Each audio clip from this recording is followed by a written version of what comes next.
All right, good morning everyone. Just while we take a few minutes to load up. So for the remainder of the morning, we have presentations from the regional teams. So the regional research teams were asked and given guidance on what they should present. We will have 2 presentations now between 10 o'clock and 10:40, and then we'll have another 3 presentations after the coffee break. The coffee break will be at 10:40 for approximately 30 minutes. Assuming we're running to time, if we're running late, it will be a bit less than that. The first presentation will be by the Indo-Gangetic Basin team, and the second presentation by Pakistan team. So these regional presentations are very much around this fast track. So most of you here are familiar, but for the stakeholders and others, there has been a fast track process where we've tried to, within the AGMIT regional teams, focus on one set of data, one location, particular crop models, and tried to complete the integrated assessment so that the teams combine the climate data, the economic data, and the crop data towards completing one regional assessment. So I think the presentations that you'll hear this morning will be focused on the fast track. Okay, on the fast track, and that will be really what the rest of the day will also be on for this afternoon on these events. So it will not be about some of the future issues that were mentioned this morning. It will just be in particular on the fast track, on progress on that. So with that, I think I would like to ask Subash, are you speaking?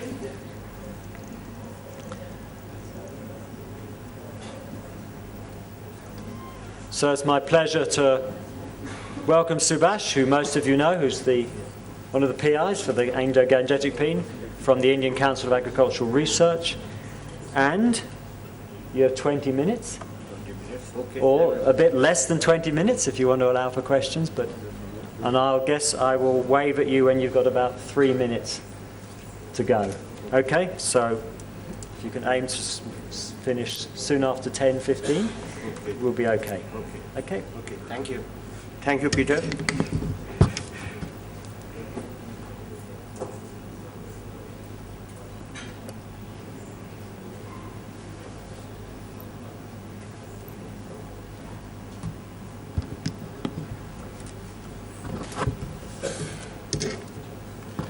So again, good morning to all. Myself, Dr. Subash, from Project Directorate for Farming System Research of Indian Council of Agriculture Research. And Dr. B. Gangwar, he is the team leader of our project, and myself is the lead PA of this project. The project is entitled because now we have some new stakeholders. That's why I am just, our project name title is Strengthening Simulation Approaches for Understanding, Projecting and Managing Climate Risk in Stress-Prone Environments across the Central and Eastern Indo-Gangetic Basin. We have partners from ICR, PDFSR, and ICR Research in the Northeast Hill region, and from BAR, Bangladesh Agriculture Council, Bangladesh Agriculture Research Institute, and Nepal Agriculture Research Council, CIMMET Nepal, and an independent researcher, and another is ACMIP resource person, Dr. Guillermo Begorio, and he from University of Nebraska. And this is the partner institutions and study sites. You see CIMMET Nepal, they are doing for Karnal site, and PDFSR, Modipuram, we will be concentrating on Meerut, and NARC Nepal, they are concentrating Nepalganj, and ICR NEH for Umiam, and BAR, Bangladesh Agriculture Council, and BARI, they are doing for fast track analysis. They selected the Dinajpur site.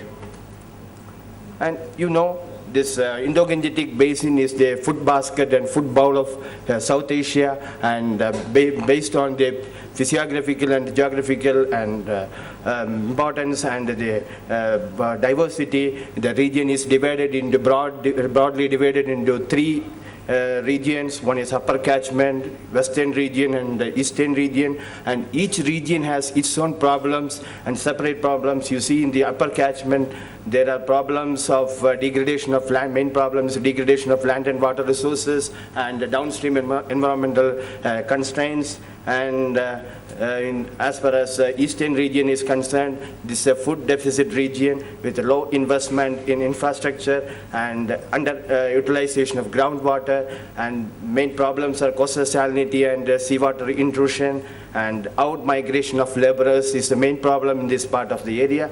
But as far as western region is concerned, this region is high productivity region with food surplus region with high investment in infrastructure, higher inputs of agricultural use of agrochemicals, and over exploitation of groundwater, and well-developed irrigation network, and secondary salinization, and these are in-migration of laborers. These are the problems faced in these regions.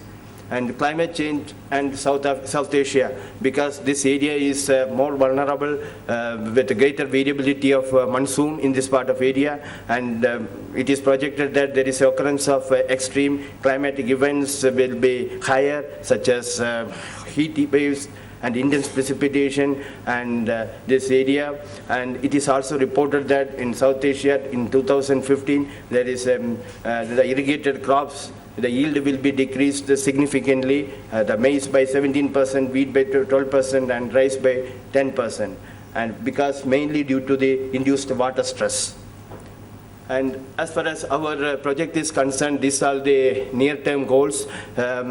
Apply crop simulation tools in the major production ecologies of the central and eastern Indo-Gangetic region. And second one is to understand the linkage between climate and risk and agricultural productivity. Finally, to assess the adaptation strategies for undercurrent as well as the projected climate change scenarios. And these are the different objectives. First one is to assemble the different input data for these models, and second one is we have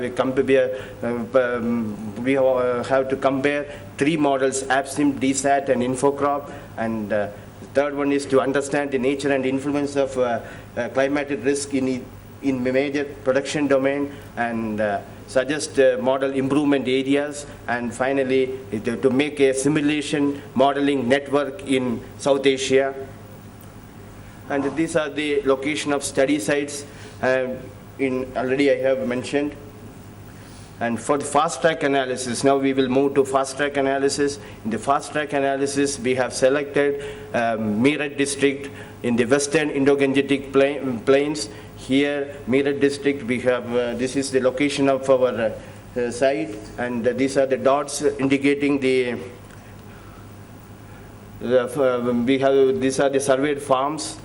And we have selected as per the handbook, we have selected this climate scenario, RCP 8.5, mid-century 2069, sorry. And we have MEROC 5 climate model.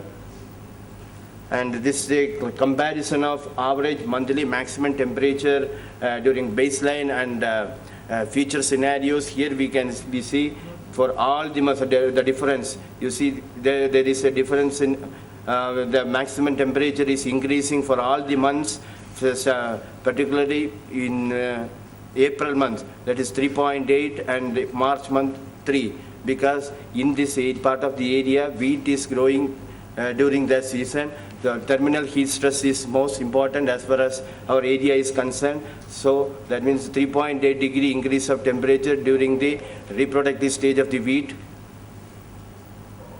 And this is the percentage of decrease or increase of monthly rainfall during mid-century period 2040 to 2069 and our baseline. Here we see particularly the monsoon season. Normally monsoon will reach here around July 2nd week, and from July, August, September, October, the rainfall is a decreasing trend.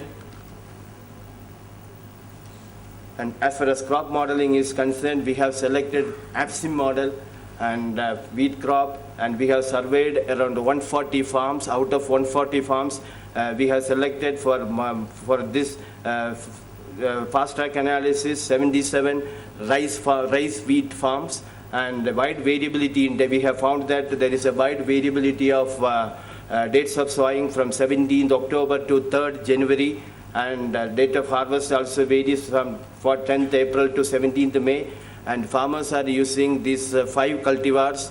And they are following different irrigation, that is 2, 4, 5 irrigations. And there are a lot of variability in fertilizer application, NPK applications. And we have made some assumptions for running the crop model, because there are 5 varieties. There are 5 varieties are the dominant in that area, but we have selected only single variety for modeling purpose, and we have assumed that the potential yields of all these varieties are almost same. And also the irrigation depth, we don't have the survey data of irrigation depth. And farmers simply, they will tell, we will put this much irrigation. This is very difficult to get to the actual value. So we have assumed as 5 centimeter as recommended dose, and recommended irrigation depth, and plant density, plant spacing. And these are also we have selected as a recommended dose. Then soil parameters. Initially, in the last crop modeling workshop, we have used only 1 strata of soil, but this time we have collected 6 more sites soil data, and we have put in the crop models. And we have in nearby farms, we have simply put that soil data.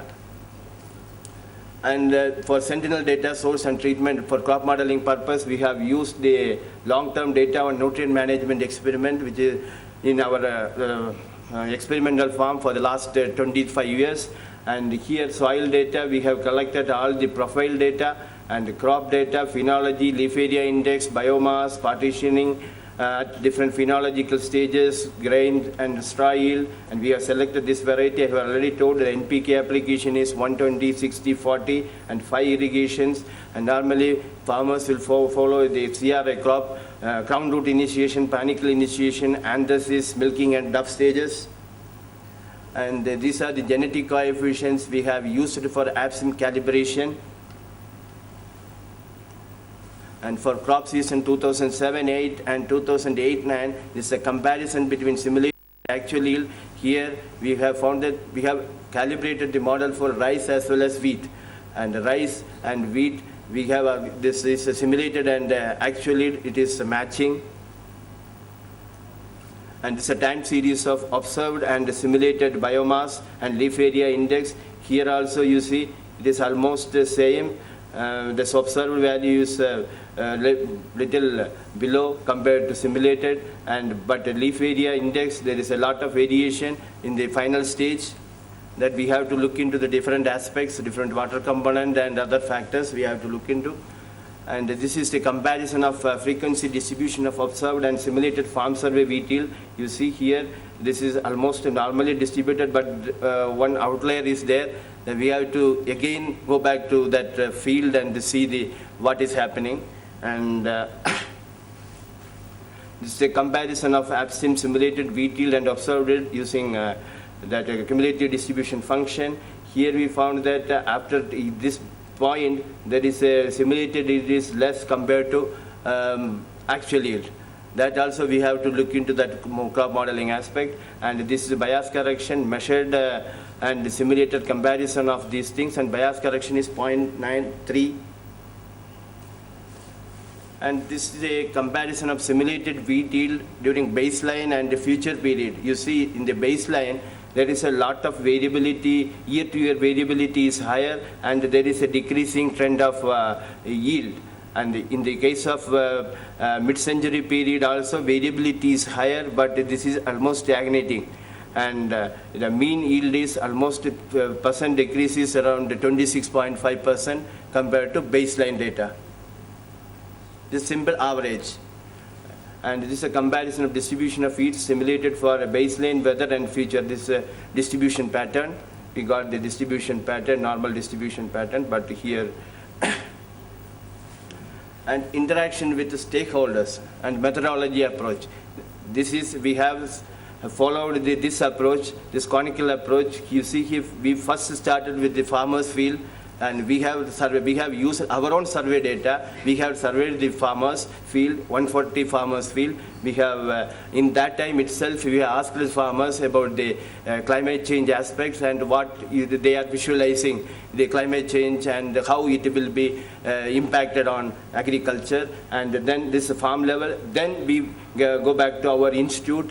And in our institute, researchers and scientists, we have a multidisciplinary team. We have discussed with them, and we have then finalized some of the problems, then and personal interactions and group meetings, then institute level, then district level. We have organized one stakeholders workshop, and in that workshop, officials of district agricultural officers and state universities and progressive farmers we have invited, and that workshop we have arrived at consensus on RAPs, and we have developed RAPs there, and at this stage we have completed this much activity, and then we are proposing these two activities. One is at the state level, we have to organize some stakeholders workshop, and again in the because in this project there are 3 countries, so we have to we have to organize one stakeholder workshop as an Indo-Gangetic Basin as a whole.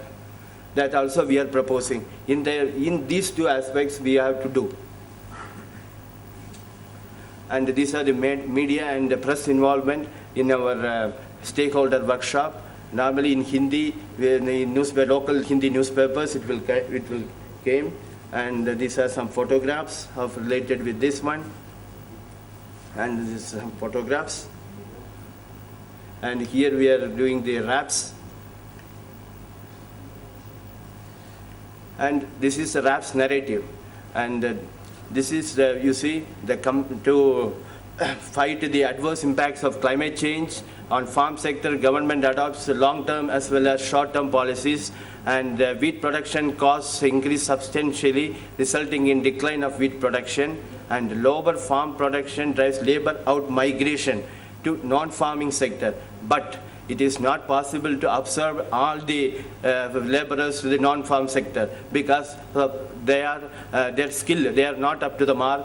That therefore farm labor productivity will decline, and then the imports are inadequate to meet domestic demand, and policy support in the form of minimum support price is normally in our India, the minimum support price is there fixed by the government to boost the production, and is provided to offset higher production cost. But the price support measures are inadequate. They rise the wheat production to meet domestic demand. Hence, government liberalizes wheat imports. At the same time, research and development for developing new wheat varieties, cultivars, and investment will be higher for logistics is increased to boost domestic production, because for biotechnological intervention and new varieties development, there will be to increase the yield. And these are the first here, even though we have committed for fast track analysis for only one site, even Bangladesh and Nepal, they have also conducted the fast track analysis for one site. And this is the yield of summary of different, for Meerut site I am presenting, and for the Bangladesh and Nepal site they will be presenting in the economic modeling group, they will be discussing. And here you see the baseline yield data is this much, and you see yield is decreasing, and predicted future yield is 1,095 per farm. And this is the gains and gainers. Here 52% of the farm population will be benefiting from the existing technology, and this gains, loss and net loss. These are percentage of mean net farm returns. And here you see net loss is 3.86, and this is the TOAMD model output, and this curve shows the gains and losses under climate change. And we will discuss in the economic modeling group, they will discuss. And the lessons learned from RAP's development process. Actually here there is huge divergence in the group of stakeholders, and there is, because the farmers are telling different aspects. because they are more concerned about non-farm sector issues, such as the increase of input costs. Particular farmers are concerned with that one, and also transportation facility costs, inadequate marketing facilities, and these are their main concern. And it is very difficult to make a consensus within the group, diverse group. It is from morning to evening. We have organized that workshop. Even some fighting will be there for making consensus. And finally, we reached some consensus. And based on that, we have developed the RAPs. And another aspect is we have organized, because our project is having 3 countries, Nepal, Bangladesh, and India. So we have organized one boot camp workshop at ICRISAT with the help of Dr. Dilip and his team during 24th to 28th June. And here main objective was to bring all the modelers, climate, crop, and economic modelers in one platform, and to discuss what they want actually. Suppose, because all the economist people are telling we need ACMO file. But when the crop modeling workshop, we don't know what is ACMO file. Because we have tested with maize file example, but we are not getting our own data. We saw the maize file, but when we converted into wheat, suppose it is not working again. So we have faced a lot of problem, but particularly wheat as well as rice. Rice still we are facing problem. We have to take into consideration.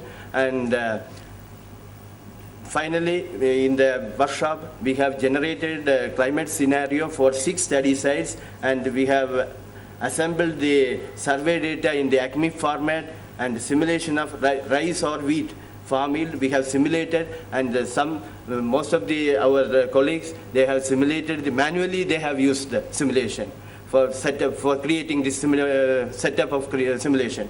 And in that workshop, we have presented the draft RAPs for different study sites, and these are the group attended our workshop. Our ARP, Dr. Gui, he developed one super dome there. He developed a super dome to help the rice simulation, because in the rice simulation, after running the model, it is not taking the crop establishment as well as the crop fire. So he developed some super dome to incorporate all these things. And it was a nice experience, this bootcamp workshop. And these are some of the photographs and future plans. Actually, in that area, we have selected wheat, but more crops to be added, such as rice, maize, and sugarcane. And another thing is, we are talking about single crops. We need to study the predominant cropping system wise, how it will be. Because when we talk about crops, it will be okay. But when the system wise, it is declining. Yield is declining. So we have to look into the soil factors, or what are the other factors involving in this, and incorporation of more soil strata and sites, because of wide variability in IGB. Because IGB is a large area, it is not possible to upscale 1 or 2 sites with the entire area. So we have to study more sites. And the state level and IGB stakeholder workshop consultation meeting has to be organized, as I mentioned. And another aspect is how to incorporate integrated farming system, that livestock and fisheries model into the crop modeling, into the modeling aspect. How we can incorporate that also, it is a challenging work, and so that we will get an accurate integrated assessment. And methodology has to be developed for upscaling the integrated assessment for the entire IGB. That also we have to look into. Thank you for your patience. So Subash, thank you very much. I will entertain a couple of questions only, because there is more time in the regional groups and opportunity for interaction. So if there are any pressing questions or clarifications, I'll take a couple. Jim is... Yeah. Just, first of all, it was an excellent presentation. I wish we had more time to study it, and we'll interact with you more later. But one of the results you presented there for wheat, I believe, was Did that include CO2 effects or not in your simulation results? What? Wheat, did it Did you include CO2? CO2 effects in the wheat? No, we have not included. Okay, that's something we'll need to address later Okay. on to be consistent across things. Yeah. Okay. And I wanted to say, yes, excellent work. It's really great to see it all. And the results of the boot camp, fantastic. And we told, by the way, this colleagues in sub-Saharan Africa that your team had been doing that boot camp as we were suggesting it as a way forward for some of those teams. So that was great. I just want to, in particular, call out the triangle that you showed about your approach to the stakeholder interactions. That seemed really helpful. And so maybe we could work with you to generalize it a little bit, perhaps, so that we could provide guidelines for other projects throughout AgriC. Okay, so we will. thank you very much. Okay, thank you.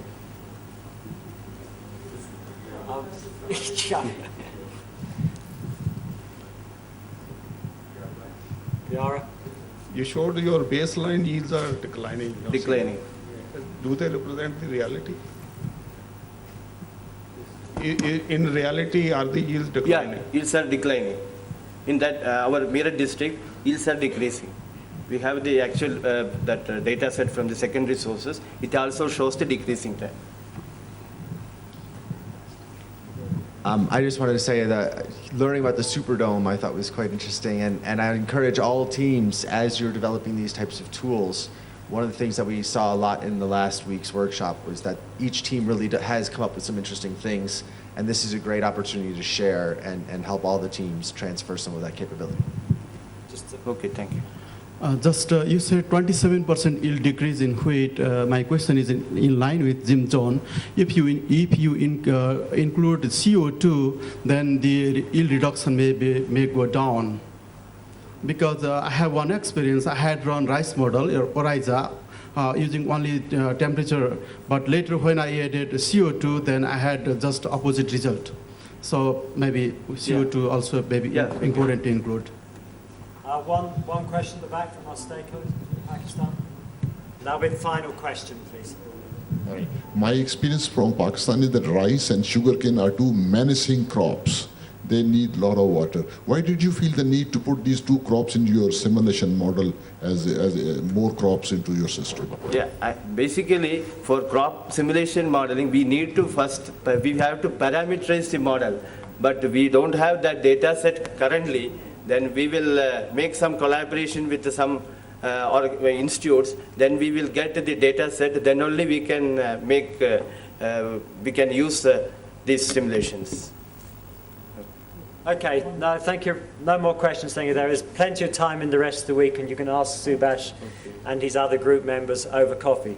So that was an excellent presentation. Thank you very much.